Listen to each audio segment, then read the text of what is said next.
আমি অর্নিতের কথার মধ্যে কিছু একটা অস্বাভাবিকতা অনুভব করলাম। আমি রিয়ানকে বললাম, অর্নিত তানিয়া নামের একটি রোগীর কথা বেশি বলছে। রিয়ান বলল, মা, আমিও লক্ষ্য করেছি। সে তানিয়ার সাথে অফিসের বাইরেও দেখা করে। আমি বুঝতে পারলাম যে অর্নিতের মধ্যে আবার সেই পুরনো সমস্যা দেখা দিয়েছে। একজন থেরাপিস্ট হিসেবে তার উচিত পেশাদারিত্ব বজায় রাখা। কিন্তু তার মানসিক সমস্যার কারণে সে তানিয়ার প্রতি নদীর ধারে সেই গা। প্রথম অধ্যায় শুরুজাত। পদ্মা নদীর ধারে একটা ছোট্ট গ্রাম ছিল, নাম তার রূপসী গ্রাম। গ্রামের নাম শুনলেই মনে হতো কত সুন্দর হবে। আর সত্যিই গ্রামটা ছিল অপূর্ব সুন্দর। সবুজ ধানক্ষেত, নারিকেল আর সুপারি গাছের সারি, আর নদীর শীতল হাওয়া, সব মিলিয়ে এক স্বর্গের মতো জায়গা। এই গ্রামেই থাকত একটা ছেলে, নাম তার আলম।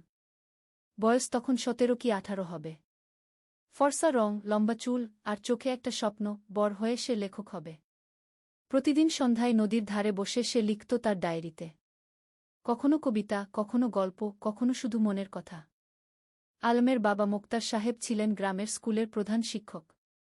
মা রহিমা বেগম ছিলেন একজন নরম মনের মহিলা, যিনি সবসময় সবার জন্য রান্না করতেন। তাদের ছোট্ট টিনের চালের বাড়িটা ছিল গ্রামের মাঝখানে। আলমের একটা ছোট বোন ছিল, সামিয়া। বয়স তার 10 বছর। চঞ্চল, দুষ্টু, কিন্তু খুব মিষ্টি। সে সবসময় ভাইয়ের পিছন পিছন ঘুরত। ভাইয়া, আমাকে নিয়ে চলো না। এই ছিল তার প্রিয় সংলাপ। দ্বিতীয় অধ্যায় নতুন প্রতিবেশী। একদিন গ্রামে নতুন একটা পরিবার এলো। তারা ঢাকা থেকে এসেছিল। বাবা একজন সরকারি চাকরিজীবী, বদলি হয়ে এই উপজেলায় এসেছেন। তাদের সাথে ছিল একটা মেয়ে, নাম তার তানিয়া। তানিয়া ছিল আলমের সমবয়সী। লম্বা চুল, বড় বড় চোখ, আর মুখে সবসময় একটা হাসি। সে ছিল খুবই পড়ুয়া। বই পড়তে তার খুব ভালো লাগত। প্রথম দিন যখন সে গ্রামের স্কুলে ভর্তি হল, তখন সবাই অবাক হয়ে তাকে দেখছিল। শহুরে মেয়ে, কিন্তু কোনো অহংকার নেই। আলম আর তানিয়ার প্রথম দেখা হয়েছিল স্কুলের লাইব্রেরিতে। দুজনেই একই বই খুঁজছিল, রবীন্দ্রনাথের গোড়াগু। তুমিও রবীন্দ্রনাথ পড়ো? আলম জিজ্ঞেস করেছিল। হ্যাঁ, আমার খুব প্রিয়। তুমি? তানিয়া হেসে জবাব দিয়েছিল। সেই থেকে তাদের বন্ধুত্ব শুরু।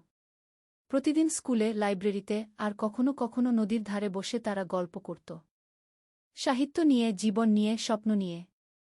তৃতীয় অধ্যায় স্বপ্নের কথা। একদিন সন্ধ্যায় নদীর ধারে বসে আলম তানিয়াকে বলল, জানো, আমি বড় হয়ে লেখক হতে চাই। এমন গল্প লিখব যেগুলো মানুষের মন ছুঁয়ে যাবে গু। তানিয়া মৃদু হেসে বলল, তুমি পারবে। তোমার লেখার হাত খুব ভালো। তুমি যা লিখো তাতে আন্তরিকতা আছে গি। তুমি কি হতে চাও? আলম জিজ্ঞেস করল। আমি শিক্ষিকা হতে চাই। গ্রামের মেয়েদের পড়াতে চাই। দেখো না, এখানে কত মেয়ে স্কুলেই যায় না। আমি চাই সবাই পড়াশোনা করুক। তানিয়ার কথা শুনে আলম অবাক হল। এতটা সরল, এতটা নিঃস্বার্থ স্বপ্ন। তুমি সত্যিই অসাধারণ, আলম বলল। তানিয়া লজ্জা পেয়ে বলল, আরে না, আমি সাধারণ। তবে হ্যাঁ, আমি মানুষের জন্য কিছু করতে চাই। সেদিন থেকে আলমের মনে তানিয়ার জন্য একটা বিশেষ জায়গা তৈরি হল। সে বুঝতে পারছিল না এটা কি অনুভূতি, কিন্তু তানিয়াকে না দেখলে তার দিন ভালো যেত না।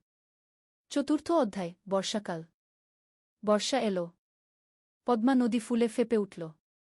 চারিদিকে পানি আর পানি। স্কুল বন্ধ হয়ে গেল। বৃষ্টি থামার নাম নেই। একদিন সন্ধ্যায় আলম দেখল তানিয়া তাদের বাড়ির সামনে দাঁড়িয়ে আছে, ভিজে একদম। কি হয়েছে? এভাবে বৃষ্টিতে ভিজে আসলে কেন? আলম চিন্তিত হয়ে জিজ্ঞেস করল। আমার বই। আমার প্রিয় বইটা। আমি নদীর ধারে রেখে এসেছিলাম। পানিতে ভেসে যাবে কি? তানিয়া কাঁদো কাঁদো স্বরে বলল। আলম কিছু না ভেবে ছাতা নিয়ে বেরিয়ে পড়ল। বৃষ্টি তখন মুষলধারে পড়ছে। সে নদীর ধারে গিয়ে দেখল তানিয়ার বইটা একটা পাথরের নিচে চাপা পড়ে আছে, কিন্তু পানি প্রায় সেখানে পৌঁছে গেছে। সে দ্রুত বইটা তুলে নিল। সৌভাগ্যবশত বইটা পুরোপুরি ভিজেনি। সে তার শার্টের ভিতরে বইটা লুকিয়ে বাড়ি ফিরল। তানিয়া যখন বইটা পেল, তার চোখে পানি এসে গেল। তুমি এতটা করলে আমার জন্য? তুমি আমার বন্ধু। বন্ধুর জন্য এটুকু তো করাই যায়, আলম হেসে বলল। সেদিন থেকে তানিয়াও বুঝতে পারল, আলম তার কাছে শুধু একজন বন্ধু নয়, আরও বেশি কিছু। পঞ্চম অধ্যায় গ্রামের মেলা। শরৎকাল এলো। গ্রামে বড় মেলা বসল। নৌকা বাইচ, পুতুল নাচ, জারি গান, কত কিছু। সারা গ্রামে উৎসবের আমেজ। আলম আর তানিয়া একসাথে মেলা ঘুরছিল। স্বামীয়াও ছিল তাদের সাথে। সে দুষ্টুমি করে বলল, ভাইজা, তানিয়া আপু তোমার বউ হবে? আলম আর তানিয়া দুজনেই লজ্জা পেয়ে গেল। আলম স্বামীয়াকে বকা দিল, কিন্তু মনে মনে সে ভাবছিল, সত্যিই তো, তানিয়াকে ছাড়া তার জীবন অসম্পূর্ণ মনে হয়। মেলায় একটা পুতুলের দোকানে তানিয়া একটা সুন্দর পুতুল দেখে মুগ্ধ হয়ে গেল। কিন্তু দাম শুনে হতাশ হল, 50 টাকা। তার কাছে এত টাকা ছিল না। আলম চুপি চুপি পুতুলটা কিনে নিল। মেলা শেষে যখন বাড়ি ফিরছিল তখন সে তানিয়াকে পুতুলটা দিল। এটা তুমি আমার জন্য? তানিয়া অবাক হয়ে বলল। তুমি যেটা চেয়েছিলে সেটা তোমার হওয়া উচিত কি? আলম মৃদু হেসে বলল। তানিয়া পুতুলটা বুকে জড়িয়ে ধরল। ধন্যবাদ, আলম। তুমি সত্যিই খুব ভালো। সেদিন রাতে আলম তার ডায়েরিতে লিখল, আজ আমি বুঝেছি ভালোবাসা কাকে বলে। যাকে দেখলে বুক ভরে যায়, যার জন্য নিজের সবকিছু দিয়ে দিতে ইচ্ছা করে, সেই তো ভালোবাসা। ষষ্ঠ অধ্যায়, সংকট। কিন্তু জীবন তো সবসময় সুখের থাকে না। একদিন আলমের বাবা হঠাৎ অসুস্থ হয়ে পড়লেন। ডাক্তার বলল তাকে ঢাকায় নিয়ে যেতে হবে ভালো চিকিৎসার জন্য। আলম দুশ্চিন্তায় পড়ে গেল। ঢাকায় যেতে হলে অনেক টাকা লাগবে। তাদের পরিবার তো সচ্ছল নয়। তানিয়া যখন এ খবর পেল সে তার বাবাকে বলল। তানিয়ার বাবা একজন ভালো মানুষ ছিলেন। তিনি আলমের বাবার চিকিৎসার জন্য টাকা দিতে রাজি হলেন। না না, এভাবে আমরা নিতে পারব না, মোক্তার সাহেব বললেন। আপনি আমার মেয়ের শিক্ষকের বাবা। আমার দায়িত্ব আপনার সেবা করা, তানিয়ার বাবা বললেন। শেষ পর্যন্ত আলমের বাবাকে ঢাকায় নিয়ে যাওয়া হল। আলম আর তার মা তার সাথে গেল। স্বামিয়া থেকে গেল গ্রামে তানিয়াদের বাড়িতে। ঢাকায় থাকতে হল প্রায় 1 মাস। সেই 1 মাস আলম প্রতিদিন তানিয়াকে চিঠি লিখত। মোবাইল ফোন তো তখন সবার ছিল না। চিঠি ছিল যোগাযোগের মাধ্যম। তানিয়াও প্রতিদিন চিঠির অপেক্ষায় থাকত। আলমের চিঠি পড়ে সে বুঝতে পারত আলম কতটা কষ্টে আছে, কতটা দুশ্চিন্তায় আছে। সে নিজেও আলমের জন্য দোয়া করত। সপ্তম অধ্যায়, ফিরে আসা। অবশেষে মোক্তার সাহেব সুস্থ হয়ে উঠলেন। ডাক্তার বললেন এখন তিনি বাড়ি যেতে পারবেন। কিন্তু সতর্ক থাকতে হবে। যেদিন আলম গ্রামে ফিরল সেদিন পুরো গ্রাম খুশিতে আত্মহারা। সবাই মোক্তার সাহেবকে দেখতে এলো। তানিয়াও এলো স্বামিয়াকে নিয়ে।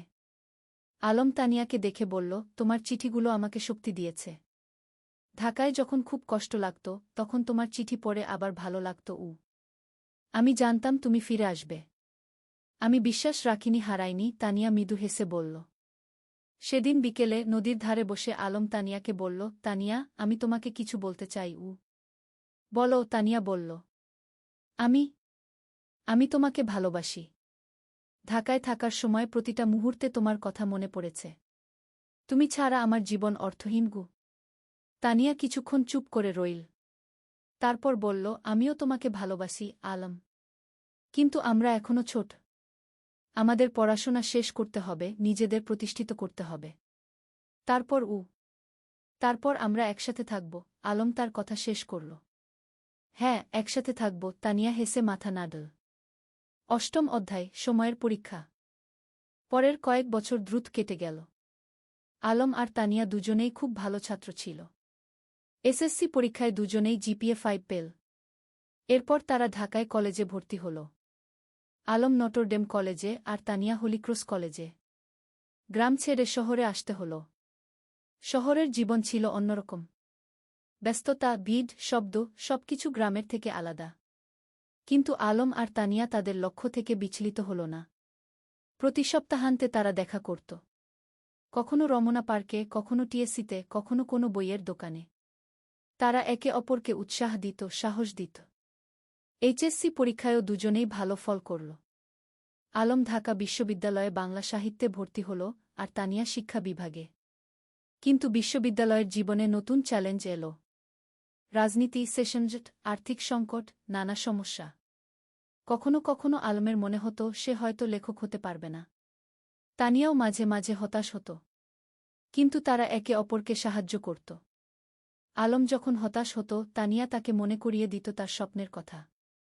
তানিয়া যখন ভেঙে পড়ত, আলম তাকে শক্তি যোগাত। নবম অধ্যায়, স্বপ্ন পূরণের পথে। স্নাতক শেষ করার পর আলম একটা পত্রিকায় চাকরি পেল, সাংবাদিক হিসেবে। বেতন খুব বেশি না, কিন্তু লেখার সুযোগ ছিল। সে ফিচার লিখত, গল্প লিখত। তানিয়া একটা স্কুলে শিক্ষিকা হিসেবে যোগ দিল। তার স্বপ্ন ছিল গ্রামে ফিরে যাওয়া, কিন্তু সে জানত এখনও সময় হয়নি। আগে অভিজ্ঞতা অর্জন করতে হবে। একদিন আলম একটা প্রকাশনা সংস্থায় তার লেখা গল্পের পাণ্ডুলিপি জমা দিল। সে একটা উপন্যাস লিখেছিল, নদীর ধারে সেই গাগু। এটা ছিল তাদের নিজেদের গল্প, তাদের গ্রামের গল্প। কয়েক মাস পর প্রকাশক ফোন করলেন। আপনার বই আমরা প্রকাশ করতে চাই। গল্পটা খুব সুন্দর, আবেগময়। আলম বিশ্বাস করতে পারছিল না। তার স্বপ্ন সত্যি হচ্ছে। সে প্রথমেই তানিয়াকে খবরটা দিল। আমি জানতাম তুমি পারবে। তুমি তো সত্যিই লেখক। তানিয়া খুশিতে আটখানা। বইটা প্রকাশিত হওয়ার পর বেশ সাড়া পড়ে গেল। পাঠকরা ভালো সাড়া দিল। সমালোচকরাও প্রশংসা করল। দশম অধ্যায়, ঘরে ফেরা। 5 বছর পর আলম আর তানিয়া সিদ্ধান্ত নিল তারা গ্রামে ফিরে যাবে। ঢাকায় তারা যা অর্জন করতে চেয়েছিল তা করেছে। এখন সময় এসেছে নিজেদের শেকডে ফিরে যাওয়ার। তারা বিয়ে করল। সাদামাটা অনুষ্ঠান, কিন্তু পূর্ণ আন্তরিকতায়। পুরো গ্রাম এসেছিল তাদের বিয়েতে। তোমরা আমাদের গর্ব, মুক্তার সাহেব আবেগে বললেন। বিয়ের পর তারা গ্রামেই থেকে গেল। আলম লেখালেখি চালিয়ে গেল। সে গ্রামের গল্প লিখত, সাধারণ মানুষের গল্প। তার বই পরপর সফল হতে লাগল। তানিয়া গ্রামে একটা স্কুল খুল। বিনামূল্যে গরিব মেয়েদের পড়াতে লাগল। সে তার স্বপ্ন পূরণ করছিল। একাদশ অধ্যায়, নতুন প্রজন্ম। 3 বছর পর তাদের একটা মেয়ে হল। নাম রাখল রূপা। ছোট্ট, ফুটফুটে, ঠিক যেন তানিয়ার মতো। রূপা বড় হতে লাগল গ্রামের মুক্ত পরিবেশে। নদীর ধারে খেলা, মাঠে দৌড়ানো, গাছে চড়া, সবকিছু। আলম তাকে গল্প শোনাত, তানিয়া তাকে পড়াত। একদিন রূপা জিজ্ঞেস করল, বাবা, তুমি আর মা কিভাবে পরিচিত হলে? আলম হেসে বলল, সেটা একটা লম্বা গল্প মা। একদিন তোমাকে পুরো গল্প শোনাব গু। এখন শোনাও না, রূপা জেদ করল। আলম তানিয়ার দিকে তাকাল। তানিয়া হেসে মাথা নাড়ল। ঠিক আছে, শোনো তাহলে। অনেক বছর আগে এই নদীর ধারে 2 ছেলে মেয়ে পরিচিত হয়েছিল। দ্বাদশ অধ্যায়, পূর্ণতা। বছর কেটে গেল। আলমের বই এখন দেশ জুড়ে জনপ্রিয়। সে একজন প্রতিষ্ঠিত লেখক। কিন্তু খ্যাতি তাকে বদলায়নি। সে এখনও সেই সরল, বিমলি আলম। তানিয়ার স্কুল এখন বড় হয়েছে। শত শত মেয়ে সেখানে পড়ছে। অনেকে এখন কলেজে, বিশ্ববিদ্যালয়ে। তানিয়া তাদের সবার কাছে একজন আদর্শ। একদিন সন্ধ্যায় নদীর ধারে বসে আলম তানিয়াকে বলল, তুমি জানো, এই জায়গাটাই আমার সবচেয়ে প্রিয়। এখানেই আমরা প্রথম একসাথে বসেছিলাম, স্বপ্নের কথা বলেছিলাম। আর এখন সেই স্বপ্ন পূরণ হয়েছে, তানিয়া বলল। শুধু পূরণই না, আরও বেশি কিছু পেয়েছি। তোমাকে পেয়েছি, রূপাকে পেয়েছি, এই সুন্দর জীবনটা পেয়েছি। রূপা তখন দৌড়ে এসে তাদের কোলে বসল। বাবা, আমি বড় হয়ে তোমার মতো লেখক হব। আলম হেসে মেয়ের মাথায় হাত বুলিয়ে দিল। তুমি যা হতে চাও তাই হবে মা। আমরা তোমার পাশে আছি।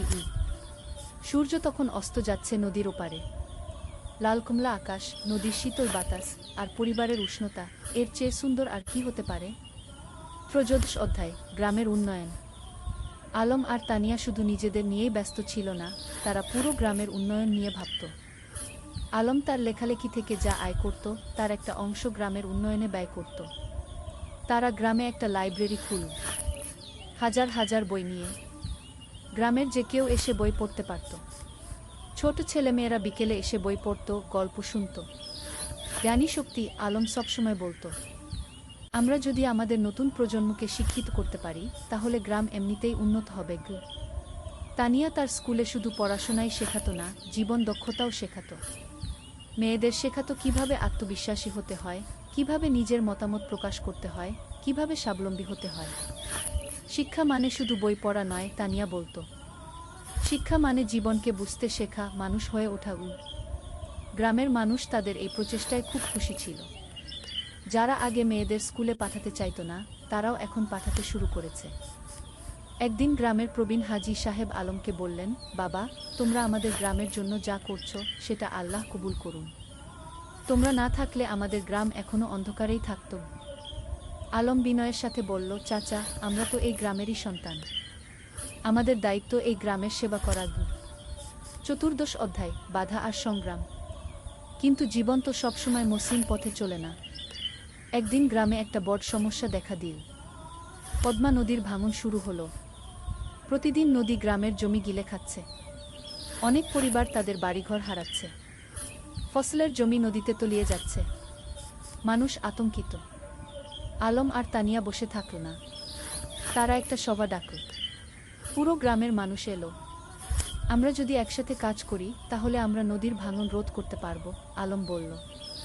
আমাদের সরকারের কাছে দরখাস্ত দিতে হবে, আমাদের নিজেদেরও কিছু পদক্ষেপ নিতে হবে।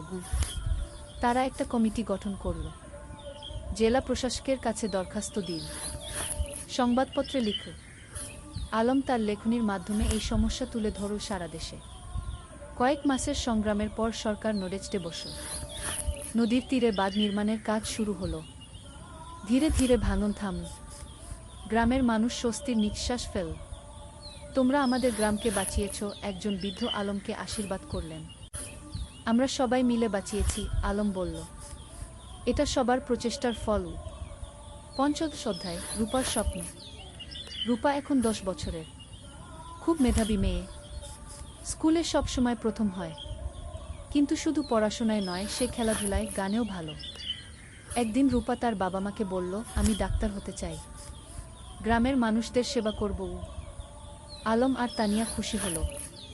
তাদের মেয়ে অন্যের সেবা করতে চায়, এর চেয়ে বড় গর্বের আর কি হতে পারে। তুমি যা হতে চাও আমরা তোমাকে সাহায্য করব, তানিয়া বলল। কিন্তু রূপার একটা শর্ত ছিল। আমি ঢাকায় না, গ্রামেই থাকব। এখানেই পড়ব, এখানেই ডাক্তারি করব।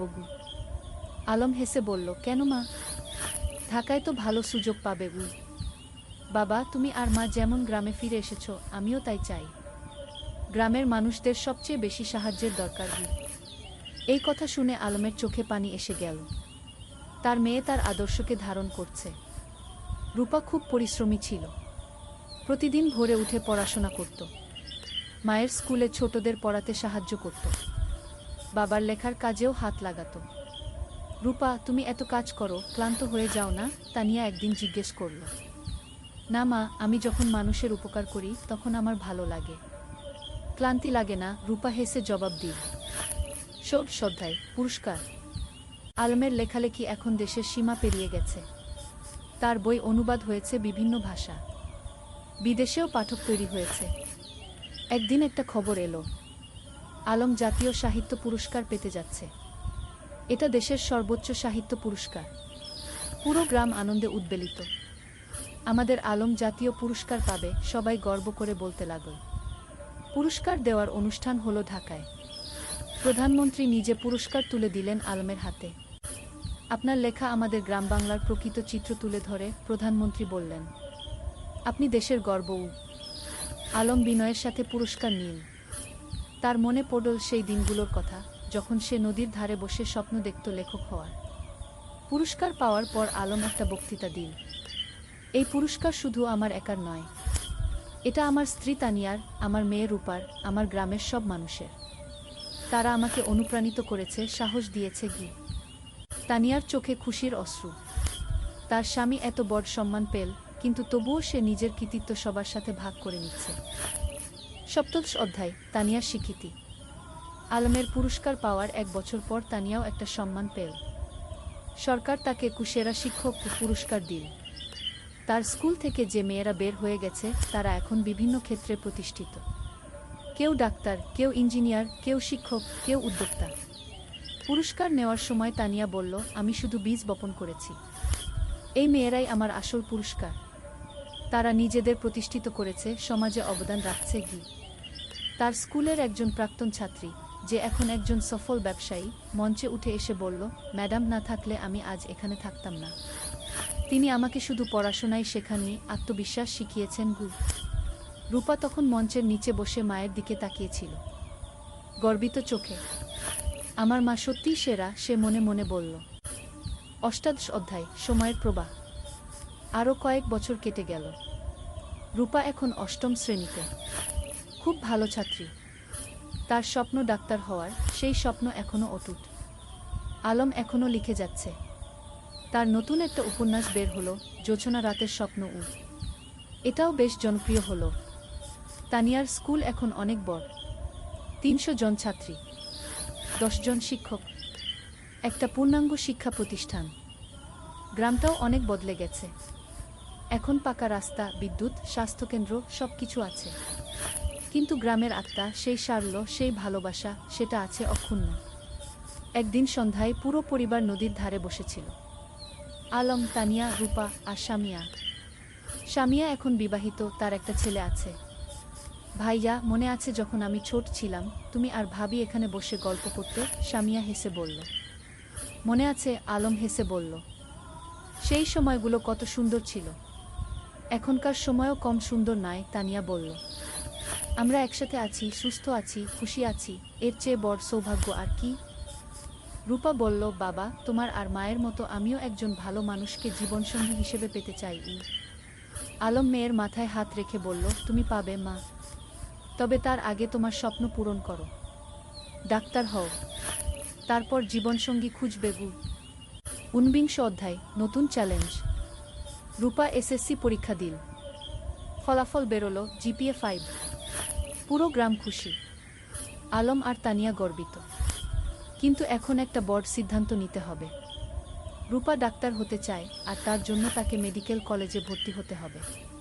কিন্তু গ্রামে তো মেডিকেল কলেজ নেই। বাবা, আমি ঢাকা মেডিকেলে ভর্তি হতে চাই, রূপা বলল।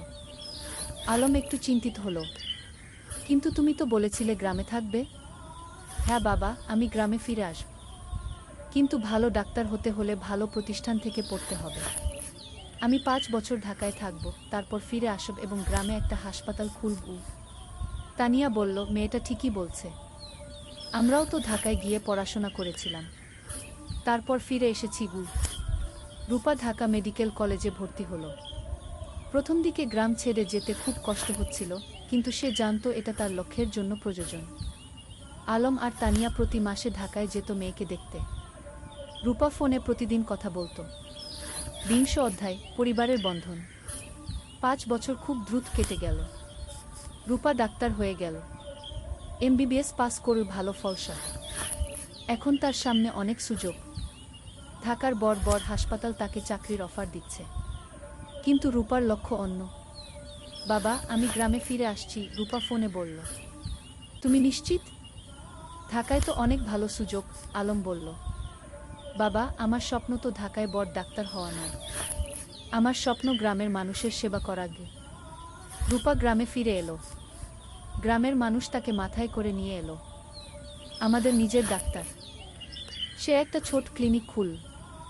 বিনামূল্যে গরিব মানুষদের চিকিৎসা দিতে লাগল। যাদের সামর্থ্য আছে তারা দিত, যাদের নেই তাদের কাছ থেকে কিছু নিত না। তুমি কিভাবে চালাবে এভাবে? আলম একদিন জিজ্ঞেস করল। বাবা, তুমি তো লেখক হয়েছ মানুষের সেবা করার জন্য, মা শিক্ষিকা হয়েছে সেবার জন্য। আমিও তাই। টাকা পয়সা পরে দেখা যাবে। আলম মেয়েকে জড়িয়ে ধরল। তুমি আমাদের গর্ব। ২১ অধ্যায়, নতুন সঙ্গী। রূপা যখন ক্লিনিকে ব্যস্ত, তখন একদিন একজন তরুণ ডাক্তার এলো। তার নাম ফাহিম। সে ঢাকা থেকে এসেছে গ্রামাঞ্চলে স্বেচ্ছাসেবা করতে। ফাহিম আর রূপা একসাথে কাজ করতে লাগল। দুজনেই একই স্বপ্ন দেখে, গ্রামের মানুষের সেবা করা। ধীরে ধীরে তাদের মধ্যে বন্ধুত্ব হলো। তারপর সেই বন্ধুত্ব ভালোবাসায় রূপান্তরিত হলো। একদিন ফাহিম আলমের কাছে এলো। চাচা, আমি রূপাকে বিয়ে করতে চাই। আলম হেসে বলল, তুমি কি রূপাকে জিজ্ঞেস করেছ? হ্যাঁ, সে রাজি, ফাহিম লজ্জা পেয়ে বলল। তানিয়া খুশিতে আটখানা। আমার মেয়ে একজন ভালো মানুষ পেয়েছে। রূপা আর ফাহিমের বিয়ে হলো। সাদামাটা কিন্তু আন্তরিক অনুষ্ঠান। পুরো গ্রাম এসেছিল। বিয়ের পর তারা দুজন মিলে ক্লিনিক চালাতে লাগল। তারা স্বপ্ন দেখে গ্রামে একটা বড় হাসপাতাল করার। ২২ অধ্যায়, ৩ প্রজন্ম। ২ বছর পর রূপার একটা ছেলে হলো। নাম রাখল আয়ান। আলম আর তানিয়া দাদা দাদি হলো। দেখো আমাদের নাতি, আলম আবেগে বলল। তানিয়া শিশুটিকে কোলে নিয়ে বলল, এই শিশু আমাদের ভবিষ্যৎ। এর জন্যই তো আমরা এত কাজ করছি। এখন বাড়িতে ৩ প্রজন্ম, আলমতানিয়া, রূপা, ফাহিম আর ছোট্ট আয়ান। প্রতিদিন সন্ধ্যায় তারা একসাথে বসে। আলম গল্প বলে, তানিয়া গান শোনায়, রূপা দিনের কাজের গল্প বলে। একদিন আয়ান যখন একটু বড় হলো, সে জিজ্ঞেস করল, দাদু তুমি কি করো? আলম হেসে বলল, আমি গল্প লিখি, নাটুগু। আমাকে একটা গল্প বলো না? ঠিক আছে, শোনো তাহলে। অনেক বছর আগে এই নদীর ধারে কি। আর এভাবেই চলতে থাকে জীবনের গল্প, প্রজন্ম থেকে প্রজন্মে। ২৩ অধ্যায়, উত্তরাধিকার। আলম এখন ৬০ পেরিয়ে গেছে। চুলদাড়ি পেকে গেছে, কিন্তু লেখার হাত এখনো অক্ষুণ্ণ। সে এখনো প্রতিদিন লেখে। তানিয়াও এখন অবসর নিয়েছে স্কুল থেকে, কিন্তু মাঝে মাঝে যায় ছাত্রীদের সাথে দেখা করতে। একদিন আয়ান, যে এখন ৫ বছরের, দাদুকে জিজ্ঞেস করল, দাদু তুমি কত বই লিখেছ? প্রায় ২০টা, আলম বলল। আমিও বড় হয়ে লেখক হব, আয়ান বলল। রূপা হেসে বলল, তুমি যা হতে চাও তাই হবে কি? আলম নাতিকে কোলে নিয়ে বলল, লেখক হওয়া মানে শুধু বই লেখা নয় বাবা। লেখক হওয়া মানে মানুষের কথা বলা, সত্য বলা, ভালোবাসা ছড়িয়ে দেওয়া। গি আমি সব করব, আয়ান উৎসাহিত হয়ে বলল। তানিয়া নাতিকে আদর করে বলল, তুমি করবে, আমরা জানি। গি ২৪ অধ্যায়, গ্রামের হাসপাতাল। রূপা আর ফাহিমের স্বপ্ন ছিল গ্রামে একটা বড় হাসপাতাল খোলার। তারা কয়েক বছর ধরে টাকা জমিয়ে রাখছিল। আলমও তার রয়্যালটির একটা অংশ দিয়েছিল। অবশেষে সেই দিন এলো। তারা একটা ৩ তলা হাসপাতাল তৈরি করল। নাম দিল রূপসী হাসপাতাল। উদ্বোধনের দিন পুরো জেলা থেকে মানুষ এলো। স্বাস্থ্যমন্ত্রী নিজে এসে উদ্বোধন করলেন। এই হাসপাতাল শুধু একটা স্বাস্থ্যসেবা কেন্দ্র নয়, মন্ত্রী বললেন, এটা একটা স্বপ্নের বাস্তবায়ন। ডা রূপা আর ডা ফাহিম যা করেছেন সেটা অনুকরণীয়। হাসপাতালে ১০টা বেড, অপারেশন থিয়েটার, ল্যাবরেটরি, সবকিছু আছে। আর সবচেয়ে বড় কথা, গরিবদের জন্য বিনামূল্যে চিকিৎসার ব্যবস্থা। আলম গর্বে বুক ফুলিয়ে বলল, আমার মেয়ে যা করেছে আমি কলম দিয়ে তা করতে পারিনি। গি তুমি কলম দিয়ে মানুষের মন ছুঁয়েছ, আমি হাত দিয়ে মানুষের শরীর সারাচ্ছি। দুটোই সমান গুরুত্বপূর্ণ, রূপা বলল। ২৫ অধ্যায়, প্রত্যাবর্তন। একদিন গ্রামে একটা আশ্চর্য ঘটনা ঘটল। যে ছেলেটা ৩০ বছর আগে গ্রাম ছেড়ে আমেরিকায় গিয়েছিল সে ফিরে এলো। তার নাম জামিল। সে আমেরিকায় একজন সফল ব্যবসায়ী, কিন্তু বয়স হয়েছে, এখন শেখদে ফিরতে চায়। জামিল আলমের সাথে দেখা করতে এলো। আমি তোমার বই পড়েছি আমেরিকায় বসে। সেই বই পড়ে আমার গ্রামের কথা মনে পড়ে গেল, তাই ফিরে এলাম। স্বাগতম, আলম হাসি মুখে বলল। জামিল বলল, আমি এই গ্রামের জন্য কিছু করতে চাই। তুমি কি পরামর্শ দাও? আলম ভাবল একটু, তারপর বলল, গ্রামে একটা কারিগরি প্রশিক্ষণ কেন্দ্র খোলো। যুবকদের হাতে কলমে কাজ শেখাও, তাহলে তারা চাকরি পাবে, স্বাবলম্বী হবে। জামিল খুশি হল। চমৎকার আইডিয়া। কয়েক মাসের মধ্যে একটা কারিগরি প্রশিক্ষণ কেন্দ্র খোলা হলো। সেখানে ছেলেমেয়েরা কম্পিউটার, ইলেকট্রনিক্স, সেলাই, রান্না, নানা বিষয়ে প্রশিক্ষণ পেতে লাগল। এভাবে একে একে গ্রামে নতুন নতুন সুবিধা যুক্ত হতে লাগল। কেউ ফিরে এসে স্কুলে দান করল, কেউ রাস্তা বানিয়ে দিল, কেউ মসজিদ মন্দির সংস্কার করল। আলম দেখছিল আর ভাবছিল, একজন মানুষ যদি ভালো কাজ শুরু করে তাহলে সেটা অন্যদেরও অনুপ্রাণিত করে। কি ২৬ অধ্যায়, পরবর্তী প্রজন্ম। আয়ান এখন ১০ বছরের, খুব মেধাবী ছেলে। সে দাদুর কাছে বসে গল্প শোনে, দাদির কাছে থেকে জীবনের পাঠ নেয়। একদিন স্কুলে একটা রচনা প্রতিযোগিতা হলো। বিষয় ছিল আমার স্বপ্নের বাংলাদেশ। আয়ান লিখল, আমার স্বপ্নের বাংলাদেশে সবাই শিক্ষিত হবে, কেউ অসুস্থ হলে চিকিৎসা পাবে, কেউ গরিব থাকবে না, সবাই একসাথে মিলেমিশে থাকবে। আমার দাদু বলেন, স্বপ্ন দেখতে হয় বড়, তারপর সেই স্বপ্ন পূরণের জন্য কাজ করতে হয়। আয়ান প্রথম হল, পুরস্কার পেল। আলম নাতির রচনা পড়ে চোখ ভিজিয়ে ফেল। আমাদের শিক্ষা বৃথা যায়নি, নতুন প্রজন্ম ঠিক পথে আছে। ২৭ অধ্যায়, জীবনের সন্ধ্যা। আলম এখন ৬৫ পেরিয়ে গেছে। শরীর একটু দুর্বল হয়ে এসেছে, কিন্তু মন এখনো তরুণ। একদিন ডাক্তার বলল তার হার্টে সমস্যা আছে, বিশ্রাম নিতে হবে। রূপা খুব চিন্তিত। বাবা, তুমি এখন আর এত কাজ করবে না, বিশ্রাম নাও। কিন্তু আলম কি থেমে থাকার মানুষ? সে এখনও লেখে, মানুষের সাথে দেখা করে, গ্রামের উন্নয়নের কাজে যুক্ত থাকে। তানিয়া বলল, তুমি একটু শান্ত হও। আমরা এত কাজ করেছি, এখন পরের প্রজন্মকে দায়িত্ব দাও। তুমি ঠিক বলছো, আলম মেনে নিল। কিন্তু আমার একটা শেষ ইচ্ছা আছে। কি? তানিয়া জিজ্ঞেস করল। আমি আমাদের জীবনের গল্পটা লিখতে চাই, একটা আত্মজীবনী, যাতে পরের প্রজন্ম জানতে পারে আমরা কিভাবে স্বপ্ন দেখেছিলাম, কিভাবে সেই স্বপ্ন পূরণ করেছিলাম। তুমি লেখো, তানিয়া হেসে বলল। আমি তোমাকে সাহায্য করব। 28 অধ্যায়, শেষ বই। পরের 6 মাস আলম লিখল তার জীবনের গল্প। নদীর ধারে সেই গা, একটি জীবন কথা, কি নাম দিল।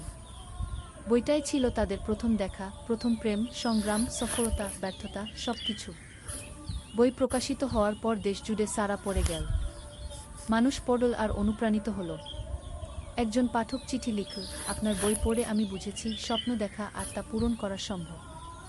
আমিও এখন আমার গ্রামে ফিরে যাব, কিছু করব।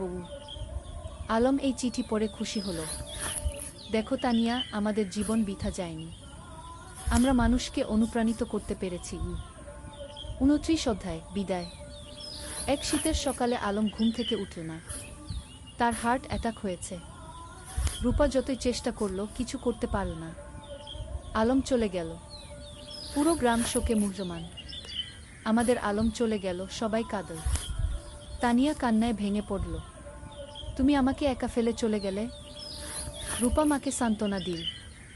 মা, বাবা চলে যায়নি। তার লেখায় সে বেঁচে আছে, তার কাজে সে বেঁচে আছে, আমাদের মধ্যে সে বেঁচে আছে। আলমের জানাজায় হাজার হাজার মানুষ এলো। তাকে সমাহিত করা হলো গ্রামের কবরস্থানে, নদীর পাশে, যেখানে সে জীবনের অনেকটা সময় কাটিয়েছে। 30 অধ্যায়, উত্তরাধিকার, শেষ অধ্যায়। আলমের মৃত্যুর পর তানিয়া ভেঙে পড়েনি। সে আরও শক্ত হয়েছে। আলম চলে গেছে, কিন্তু তার স্বপ্ন চলে যায়নি। আমাকে সেই স্বপ্ন বাঁচিয়ে রাখতে হবে। সে গ্রামের লাইব্রেরিটাকে কি আলম স্মৃতি লাইব্রেরিকে নাম দিল। সেখানে আলমের সব বই রাখা হলো। রূপা হাসপাতালে আরও বেশি মনোযোগী হল। বাবা চাইতেন আমি মানুষের সেবা করি, আমি তাই করব। ফাহিম তার পাশে থেকে সাহায্য করল। আয়ান, যে এখন 15 বছরের, দাদুর মতো লিখতে শুরু করল। সে গল্প লেখে, কবিতা লেখে। একদিন আয়ান তানিয়াকে তার লেখা একটা গল্প দেখাল। গল্পের নাম দাদুর স্বপ্ন। তানিয়া পড়ল। চোখে পানি এলো। তোমার দাদু বেঁচে আছে তোমার মধ্যে। বছরের পর বছর কেটে গেল।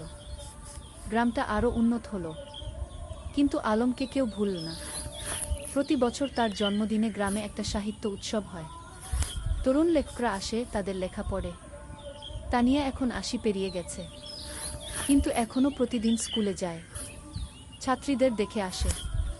একদিন এক তরুণী তানিয়াকে জিজ্ঞেস করল, ম্যাডাম, আপনার আর আলম স্যারের গল্পটা কি সত্যি? তানিয়া হেসে বলল, হ্যাঁ, প্রতিটা শব্দ সত্যি।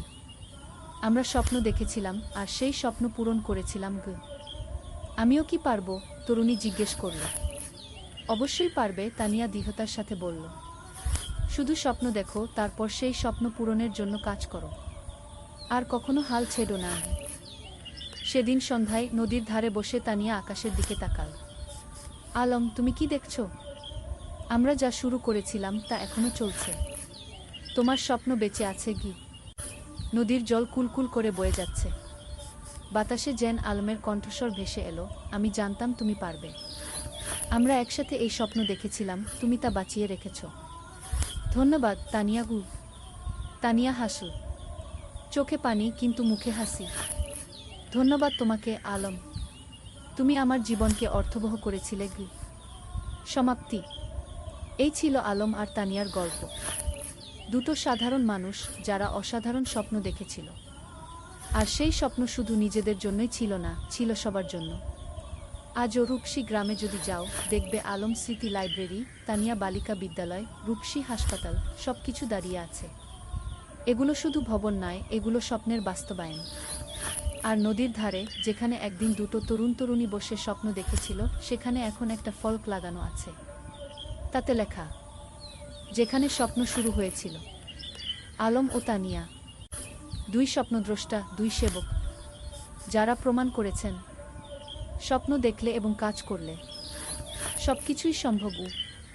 শিক্ষা, জীবনের স্বপ্ন দেখো বড়, তারপর সেই স্বপ্ন পূরণের জন্য নিরলসভাবে কাজ করো। নিজের জন্য নয়, সবার জন্য কিছু করার চেষ্টা করো, তাহলেই জীবন সার্থক হবে।